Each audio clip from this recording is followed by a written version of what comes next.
In this video, we're going to be looking at something called the rational zeros theorem to help us find potential rational zeros for a polynomial function. Now, before we determine possible rational zeros, it's good to know or get an idea of how many real zeros there could be in our function. So if we have a polynomial function, whatever the degree of your polynomial function is going to dictate the maximum number of zeros that you can have. So a polynomial cannot have more zeros than its degree. Later in future sections, we'll see that it will actually end up having exactly the number of zeros as the degree, but not all of those zeros necessarily have to be real. So we're talking about real zeros. So there will be at most the number of real zeros as the degree. So if you have a function that is, let's say, like a fifth degree, right? Maybe f of x is something x to the fifth plus something. It will have at most 5 real zeros. It could have fewer than 5 real zeros. Maybe it has some imaginary zeros, but 5 is the most that it could have. So let's go ahead and take a look at determining the possible rational zeros in a polynomial function. So we want to determine the maximum number of real zeros given in this polynomial function and then find potential rational zeros. So the number of rational zeros and the number of real zeros could be varied, right? So what is the maximum number of real zeros? Well, that's first we have to figure out the degree of this polynomial, and that's dictated by this highest degree term here. So the degree is 4.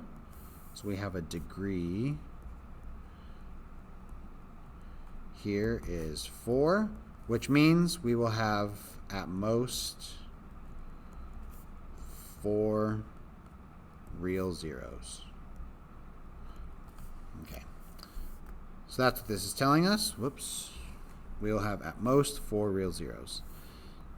Now, rational zeros are a little bit different from real zeros because real zeros could include numbers that are irrational, like radicals or pi or e exponentials, right? Something like that. But rational zeros are ratios or fractions that include integer numerator and denominator.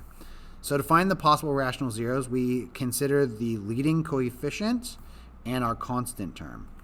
We're going to call these P and Q. So P is what we assign to the constant term. Q is what we assign to our leading coefficient.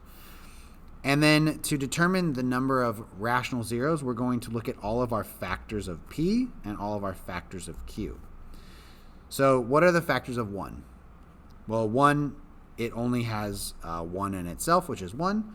So 1 are all of the possible factors for 1.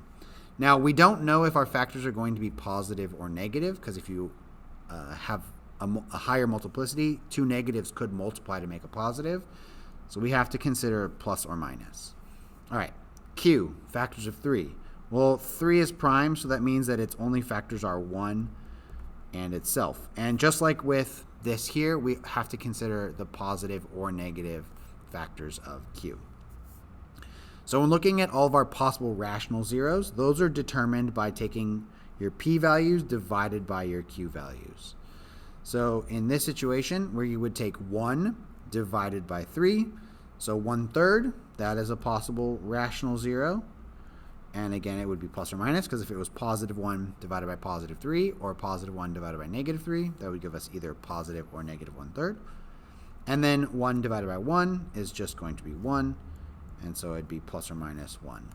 So there are only 4 possible rational zeros in this entire polynomial function. Now, we have no guarantee that any of those are actually zeros, but if there were going to be any zeros that were rational, they would be one of those 4. So now you can start using things like the remainder theorem and factor theorem to test whether these are going to be zeros, or synthetic division or long division to figure out if these will be zeros in this polynomial function.